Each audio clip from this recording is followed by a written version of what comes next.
Actualmente Paraguay es el principal productor de marihuana en el Cono Sur. La falta de presencia del Estado y la debilidad jurídica en Paraguay son algunos de los principales ingredientes que usa el narcotráfico en este país. En los últimos años, algunos expertos hablan de legalizar el consumo de la marihuana para así erradicarle el negocio a lo que ellos llaman el narcoestado y la narcopolítica. Desde Paraguay, esta semana en Cartas sobre la Mesa hablamos sobre el narcotráfico en este país. Cuando se llega a ese nivel, cuando las instituciones están comprometidas,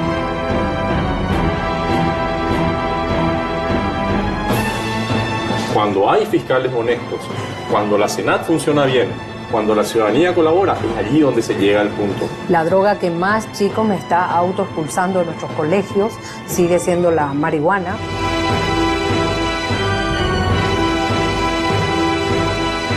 Seis de cada 100 muchachos de nuestros colegios ya consumió marihuana alguna vez. Yo creo que ese enfoque represivo.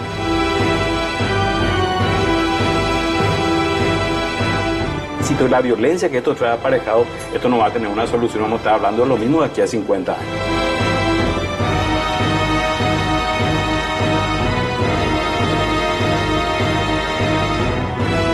Bueno, bienvenidos a Cartas sobre la Mesa. Causa preocupación entender que Paraguay es el principal productor de marihuana en todo el Cono Sur y es probablemente el segundo después, me imagino, que de México. ¿Esto cómo se está traduciendo en la vida de los paraguayos a todo nivel? Porque hasta donde tengo entendido, este flagelo no solo penetra a la sociedad o a la primera capa de la sociedad, inclusive tiene penetración dentro del Estado paraguayo, hay múltiples acusaciones transnacionales, en fin, un negocio enorme. ¿Cómo empezamos a explicar el fenómeno de la marihuana y de la droga aquí en Paraguay?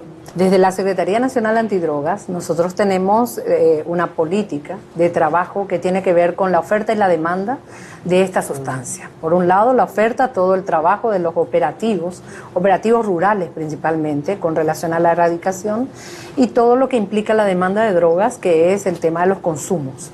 Ya nos va a hablar nuestro fiscal sobre todo lo que implica los articulados y todo lo que tiene que ver con la tenencia de la marihuana, pero tenencia para consumo. Y si uno es usuario de drogas, que es mi ámbito de trabajo, de alguna manera tiene, digamos, una disponibilidad para su consumo. Ahora tiene unas trampas para nosotros desde el ámbito de salud estos temas por el hecho de que la legislación nos dice de que tiene que ser, por ejemplo, marihuana, la provisión por un médico, tiene que tener una receta. Eso no existe. En nuestras calles eso no existe. La droga que más chicos me está autoexpulsando de nuestros colegios sigue siendo la marihuana, porque en realidad eso es lo que nos está pasando. 6 de cada 100 muchachos de nuestros colegios ya consumió marihuana alguna vez y tenemos 1.500.000 chicos en nuestros colegios. Entonces estamos hablando de una problemática bastante importante que ya tiene que subir en otros escenarios y de un sistema sanitario que no se está preparando, digamos, para la oferta de salud. Pero el Estado paraguayo no de forma reciente, sino incluso de años atrás, ha intentado comenzar las discusiones para la legalización de la marihuana. ¿En qué estado está eso actualmente? ¿Y qué ha pasado? ¿Cuál es la historia de ese intento de legalizarlo aquí en Paraguay? Se han abierto nuevas perspectivas con relación a ello y es muy importante esta posición en razón de que el derecho, las normativas están en función de realidades sociales. Nuestra ley es del año 1988. Entonces, para el Ministerio Público, que debe conjugar esta situación de oferta y demanda, el rol fiscal es netamente represivo, pero forma parte de un todo porque cuando se va a someter a una persona al proceso penal, evidentemente es la preocupación de todos, de las autoridades, de los aplicadores del derecho, que si es una persona adicta a la marihuana en este caso, u otras drogas más poderosas en otros, tenga un tratamiento acorde a su situación. En ese sentido hemos escuchado, hemos analizado propuestas que creo que no han llegado a un punto de consolidación importante, pero ciertamente se visualiza un enfoque, una perspectiva, una tendencia de que se vaya profundizando los análisis sociológicos y científicos sobre ese fenómeno, porque bien sabrán que este tipo de hechos, la comercialización de drogas, trae otros ilícitos penales conexos, como los hechos punibles contra la propiedad, las extorsiones, etcétera, etcétera. Entonces, la respuesta a eso es que realmente hemos tenido algunos avances, algunos intentos, pero falta profundizar y poner más énfasis en ello. O sea, que al día de hoy, en definitiva, eso en el Congreso estará que estancado, no se ha avanzado en ningún sentido para la conversión. No. En muchos aspectos nuestra sociedad es muy conservadora y una discusión franca sobre el tema de la legalización o la despenalización del cannabis o de otras sustancias no se ha dado en la medida en que ello amerita. Y digo que ello amerita porque han sucedido muchas cosas en el mundo de un tiempo a esta parte con relación a ese tema. Está el caso de Uruguay, algunos estados en Estados Unidos, el caso de Portugal, el caso de Holanda, otros países que están trabajando con un enfoque diferente de lo que se denomina habitualmente control de daños, asumiendo por un lado una realidad básica, que es que nuestras sociedades son drogómanas. O sea, la gente consume drogas de una u otra manera. La gente supera su estado de conciencia a través de sustancias legales o ilegales. Y es un problema que tiene una serie de causas que, como todo fenómeno, es multicausal, no está vinculado únicamente a la oferta o a la demanda, sino a lo que sucede en el sustrato social. Pero la marihuana también hay que analizarla en el caso paraguayo desde la perspectiva de que vastas zonas geográficas de nuestro país están atravesadas por la importancia socioeconómica y política que tiene el cultivo, la comercialización y todo el negocio de la marihuana. Y no solo la marihuana, sino también de las drogas en general. O sea, nuestro país ha dejado ver a quien observa inclusive con poca atención estos temas, cómo está inficionada nuestra política, cómo está penetrado el Estado en sus distintas estructuras. Por eso quería comentar que lo que yo veo es que, claro, esto se ha convertido también en un negocio y por ende tiende a penetrar diferentes aspectos de la vida, no solo social, sino política, incluso del país. Muchas son las acusaciones de periodistas, investigaciones que llaman al Estado paraguayo como un narcoestado, que aquí se ejecuta la narcopolítica. ¿Qué nos pueden comentar al respecto? Y también cómo se está traduciendo eso en violencia, porque Paraguay ha pasado a ser un país violento, pero en mi impresión, por lo menos aquí en Asunción, que es la capital, es que aquí no se siente ese tipo de violencia. Está pasando lo mismo que está pasando probablemente en México, que los estados de la frontera son los que están causando esto, porque no sé si es Ciudad del Este o ahí había otra que estaba dentro del ranking de las ciudades más peligrosas probablemente del mundo. Paraguay tiene, si se me permite iniciar con este tema, Paraguay tiene tasas de homicidio por 100.000 habitantes que son relativamente bajas considerando el promedio en América Latina. Pero si uno analiza focalizado en los departamentos fronterizos con el Brasil, donde se focaliza el problema del narcotráfico y de las bandas criminales que actúan en ese ámbito, nosotros tenemos cifras que son hondureñas, que son salvadoreñas y que son similares a la de Caracas en Venezuela. O sea, más de 100 por 100.000 habitantes. Estamos hablando de tasas de homicidio altísimamente epidémicas que se han dado en los últimos tiempos, mientras que las tasas en Paraguay en su totalidad son de 9 por 100.000, 9,8, 9,7 por 100.000 habitantes. Ciertamente se inician estos fenómenos de agrupaciones criminales en la frontera, pero tuvieron la fuerza de trascender inclusive con hechos de violencia, asesinato aquí en la capital, intentos de rescate en prisiones de máxima seguridad. Tuvimos el tema de los explosivos encontrados en Alto Paraná, que estaban totalmente destinados en línea de gestión para el rescate de integrantes del Comando Vermelho en la agrupación especializada, cárcel de máxima seguridad en Paraguay. Entonces, ciertamente no es un fenómeno paraguayo, autóctono, y que lo patentó, es transnacional.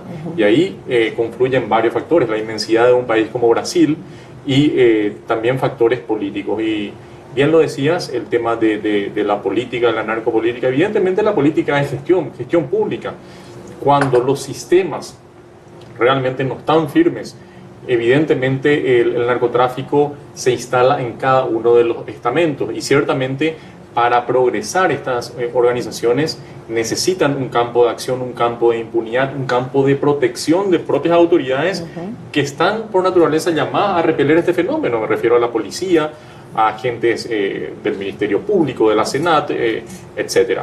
Entonces, ciertamente hay que trabajar en fortalecer estas instituciones para luchar contra el crimen organizado y, por lo menos desde el punto de vista de la Fiscalía y de la gestión de la doctora Sandra Quiñones, fiscal general del Estado, estamos enfatizando esa línea con unidades de crimen organizado propiamente, paralelamente con las de narcotráfico. Pero ¿cómo llega, por ejemplo, el Ministerio Público o las fuerzas de seguridad a zonas del Paraguay que, por lo que tengo entendido, son zonas en donde prácticamente no hay ningún respaldo de la frontera, no hay ningún resguardo, no hay nadie? Es decir, como decimos... Frontera seca muy amplia. Eso, es como decimos coloquialmente, entra todo el mundo como Pedro por su casa. Sí, entonces, pero si no, ¿cómo hacemos para solventar esa situación? Cooperación internacional, responsabilidad transnacional es el único camino, que cada uno de nuestros países tengamos responsabilidad propia, metas propias y a la vez logremos conjugar estas acciones en conjunto. Es parte del problema. Todavía tenemos estadísticas ocultas, ya lo estaban hablando, y esas estadísticas ocultas para nosotros no nos dejan tomar decisiones concretas con esto que es específico. ¿Qué regularizamos? Conozco el caso Uruguay, trabajo por ahí en algún momento. Entonces, ¿qué regularizamos nosotros si no estamos preparados en la base para poder hacernos cargo del impacto? Vamos a volver a cargar más nuestras cárceles, porque la violencia asociada a los consumos, eso es lo que nos está complicando. Yo quisiera matizar un poco más al respecto. Pero Paraguay tiene todos los ingredientes para eso que tú llamabas narcotado y para la situación que estamos viendo hoy. Primero, un alto índice de población en situación de pobreza extrema y de exclusión importante. Tenemos un Estado débil, con bajos niveles de institucionalidad. Y por otro lado, tenemos también un Estado con funcionarios altamente corrompibles. Toda una tradición de corrupción muy alta. Entonces, ese Estado débil, con funcionarios altamente corrompibles, ¿cómo va a enfrentar al narcotráfico que mueve miles de millones de dólares? Los dos rubros más importantes en el ámbito del narcotráfico, la cocaína y la marihuana, según datos oficiales, recaudan o mueven una suma similar al principal rubro de exportación paraguayo, que es la soja. Y entonces el narcotráfico y todo lo que va ligado es una de las principales ramas de la actividad económica en el Paraguay. Y ese no es un pequeño detalle. Eso está permeando todas las capas sociales, es un fenómeno social y provoca una dinámica muy importante. El jefe de la señora, el hoy día ministro de la Senat, cuando era senador, presentó una denuncia con otros senadores donde dan nombres y apellidos de colegas suyos en el Congreso paraguayo vinculados al narcotráfico. Esa denuncia fue a la Fiscalía. Eso fue en el año 2015, si mal no estoy recordando, y no se ha movido nada. Estamos hablando de nombres concretos dados y que es algo que genera ese fermento especial para que esto esté ocurriendo. Aquí tenemos a Marcelo, que es el fiscal. Claro, ¿Cuál es el punto? ¿Por qué se quedan estancadas? Yo esa parte no comparto la opinión del doctor, en el sentido de que para llegar a concretar un operativo antidrogas, llegar a tener pruebas e incursar responsabilidad, se necesita mucho trabajo, se necesita la oportunidad. Porque a nivel de inteligencia, yo sé el nombre de muchas personas que están vinculadas, pero ciertamente investigar para atrás, como fue el caso de esa denuncia, es muy difícil. Las investigaciones antidrogas se hacen de aquí para adelante, con técnicas especiales, con informantes, con mucha actividad. Cuando se llega a ese nivel, cuando las instituciones están comprometidas, cuando hay fiscales honestos, cuando la Senat funciona bien, cuando la ciudadanía colabora, es allí donde se llega al punto. Y es lo que estamos haciendo en este momento. ¿El marco jurídico los ayuda o en algún momento también de la investigación también les cierra la puerta? Hay leyes que realmente ayudan, hay otras que necesitamos mejorarlas en el sentido legislativo también. O sea, yo creo que más que el marco jurídico en materia de crimen organizado es esa perspectiva de fortalecer las instituciones. Y en ese sentido está ahora dando frutos ese trabajo. ¿Por qué? Porque ciertamente se fue evolucionando de este tiempo a esta parte. Lo que pasó con el caso de narcopolítica fue que se instaló denuncia de tiempo anterior. Entonces, evidentemente, esos supuestos narcopolíticos, ya alertados de esa situación, evidentemente tomaron. En ese sentido, lo que causa es un efecto blanqueador. ¿Por qué?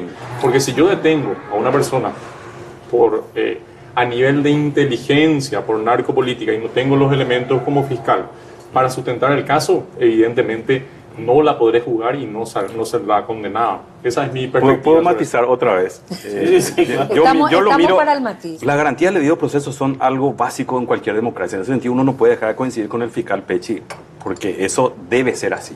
El problema es que cuando observamos lo que ocurre en la realidad, más del 62% de las mujeres privadas de libertad en el Paraguay hoy en día están presas por causas vinculadas al narcotráfico y sobre todo microtráfico. Un poco más alto. Más del 20% de los varones privados de libertad están también por causas vinculadas a la ley 1340, narcotráfico. Ese garantismo que nos dice el fiscal Pecci no se observa a la hora de detener microtraficantes. No se observa a la hora de llevar preso a personas vulnerables desde el punto de vista de su poder político en sentido genérico. Digamos. Todas las personas tienen o poco o nada o algo mucho poder político. Y hay gente que no tiene ni siquiera la posibilidad de tener un abogado. Yo me olvidé de uno de los ingredientes que estaba mencionando hace rato: pobreza extrema, autoridades corrompibles, Estado débil. Tenemos un mercado como el brasileño hambriento de todo tipo de productos ilícitos. Y eso es como un imán muy poderoso porque genera mucho dinero y arrasa con todo lo que hay institucional, personas, leyes. No hay manera. La Argentina también, me imagino, ¿no? Sí, pero el mercado. Nosotros satisfacemos el 80%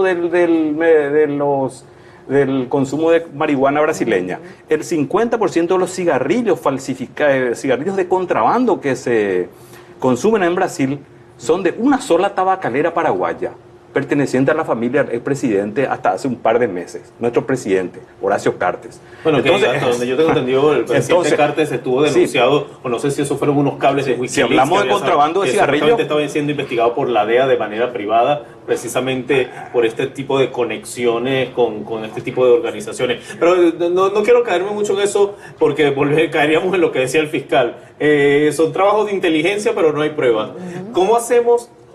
Porque en uno de los programas que hicimos sobre el tema económico aquí en Paraguay, uno de los invitados recalcaba el problema del contrabando como un serio problema que afecta al Producto Interno Bruto del mismísimo Paraguay, y quería que ver la opinión de ustedes, que son los expertos del tema, en cuáles son las ramas de este flagelo y qué es lo que está realmente pasando y afectando al Paraguay.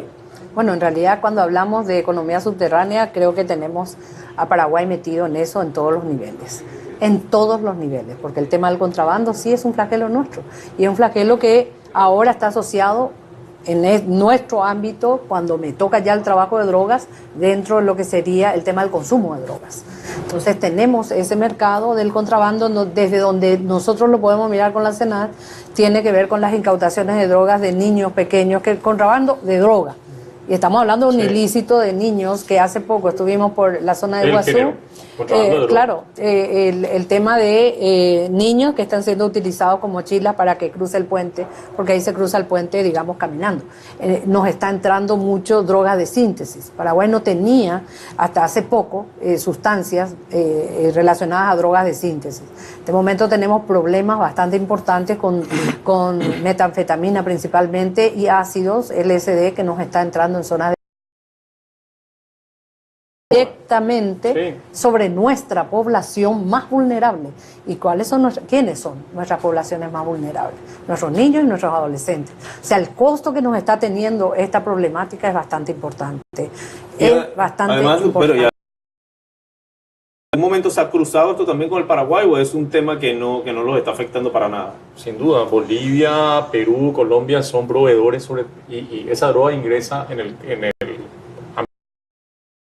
Entonces ahí abrimos otra perspectiva de seguridad nacional, nuestra vulnerabilidad aérea, en el sentido de la falta de radares, si tenemos las aeronaves adecuadas para ejercer el control. No voy a entrar en ley de derribo de aeronaves, porque es un tema muy polémico también y que tendríamos que estar a lo mejor mucho tiempo aquí, pero sí a nivel de seguridad básica. Y ciertamente Paraguay es un país consolidado como de tránsito de la cocaína. No tenemos grandes laboratorios, pero yo le llamo que sí, ya tenemos cocinas o laboratorios más reducidos para refinar el producto, para ensancharlo. Entonces, finalmente, esto es reexportado Evidentemente por el ámbito geográfico propicio, pero sobre todo por la vulnerabilidad.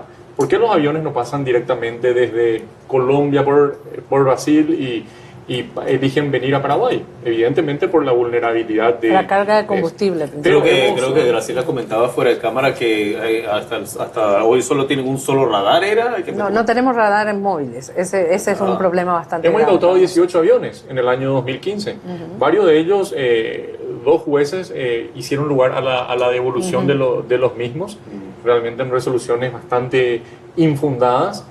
He apelado eso y pudimos revertir, y esas aeronaves finalmente están incautadas, sometidas a un proceso. O sea, hay que entender también que no todo es en el campo operativo, no todo es en el campo del análisis, hay otra lucha, sino también hay otras luchas que trascienden lo jurídico, trascienden a nivel de políticas de gestión, a nivel estatal, y sobre todo educación y salud. O sea, no vamos a inventar nada, son los puntos principales. Un país con educación, un país con salud, evidentemente tiene las bases.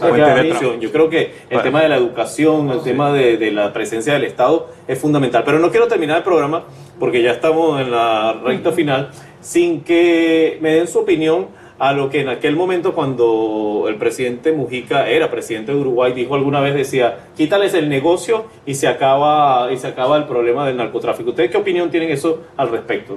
Para ligarlo con lo que comenzamos este programa, la legalización. Yo particularmente creo que las soluciones van a venir por ese lado. El consumo es algo que es inherente a la persona humana, es una cuestión ligada a lo antropológico, es algo que no vamos a... Las ganas que tenga la gente de superar su estado de conciencia es algo que va a seguir de aquí a 1000 años. Ahora, el prohibicionismo genera las mafias del narcotráfico y toda la violencia que trae aparejada. Y el problema es, volviendo al tema del contrabando, es que Paraguay tiene una larga tradición de contrabandista, que viene ya de la época de la dictadura. Empezó siempre proveyendo de todo al mercado brasileño. Luego, las erradicaciones de los cultivos de cannabis en el nordeste brasileño generan la aparición a fines de los años 60 de los primeros cultivos y el boom posterior que se da sobre todo en estas dos últimas décadas. De la mano, un negocio que empieza de la mano de los militares y que luego implica a la clase política toda ese enfoque represivo, por más que haya gente con una tradición de lucha importante o funcionarios entusiastas como el fiscal y como la doctora, a quienes conozco personalmente, si no se genera otro enfoque al tema del consumo de drogas y los negocios ilícitos y la violencia que esto trae aparejado, esto no va a tener una solución. Vamos a estar hablando de lo mismo de aquí a 50 años. En mi caso, yo discrimino la situación en razón de la naturaleza y la peligrosidad también de las sustancias. Si me preguntas el tema de la cocaína, te diría rotundamente que no. El tema de la marihuana, ciertamente, yo tengo una apertura mayor, como lo decía al comienzo del programa, a profundizar un debate sociológico con el contexto nuestro y sobre todo científico, porque somos un país, el segundo de Latinoamérica en producción de marihuana. Entonces, creo que hay un nivel también de incidencia en el daño de una sustancia u otra. En el fondo, la parte operativa de la SENAR nos dice de que no ha bajado ni un gramo el tráfico de marihuana hacia Uruguay. No bajó ni un solo gramo. Entonces, el discurso que tienen los colegas desde el otro lado de que va a bajar, digamos, el tráfico de drogas, y principalmente de marihuana, iba a bajar, esa era la expectativa hace 3 años atrás. Le puedo decir que si hoy se legaliza en Paraguay, hoy me tiran al vacío. Hoy me tiran al vacío. Y eso implica que no tenemos la forma de proteger a nuestros niños, nuestros adolescentes, de la oferta de esa sustancia. Ellos hablan de que igual pero, se doctora, vende y se vende una política igual, que tiene apenas unos años de aplicación. 4 años. A las políticas represivas y al enfoque de guerra contra las drogas, totalmente de acuerdo. le tenemos paciencia desde hace 70 años y ha sido un fracaso absoluto. No hay un solo país que diga que ha podido disminuir el consumo, que ha podido eliminar los problemas de la violencia y de las mafias ligadas al narcotráfico. No, totalmente. Cero. Y estamos hablando de 70 años aproximadamente y nosotros nos ponemos a criticar la política uruguaya que apenas tiene 4 años. Nadie dijo que iba a disminuir el consumo, nadie dijo. No, en absoluto. Es minimizar el narcotráfico. La gente y no ha bajado. Eso en 4 años no ha bajado. Yo solamente Es que no ni es una critico, de las ni promesas en los ni países. critico. Habría que Ni preguntarle en critico. aquel momento al presidente Mujica cuál era su intención, si su intención era bajar el consumo, bajar a lo mejor los niveles de violencia en Uruguay, pero entonces a lo mejor habría que ver cuáles eran los objetivos. Bueno, se nos ha acabado el tiempo, yo les agradezco muchísimo además que hayan hecho tiempo en sus agendas para venir a acompañarnos aquí en Cartas sobre la Mesa, y a mí no me queda más que despedirme y esperarlo la próxima semana.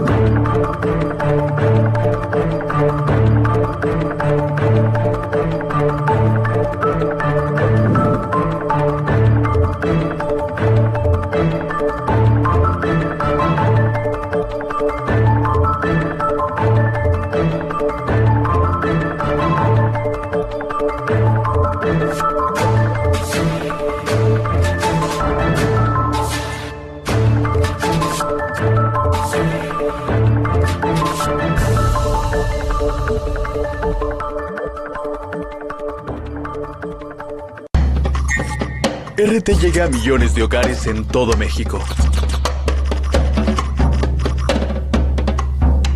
Ahora RT llama a su puerta. Canal 353, el paquete básico de la plataforma Dish. Hasta el mínimo detalle. Absolutamente contaminada. Sin prejuicio.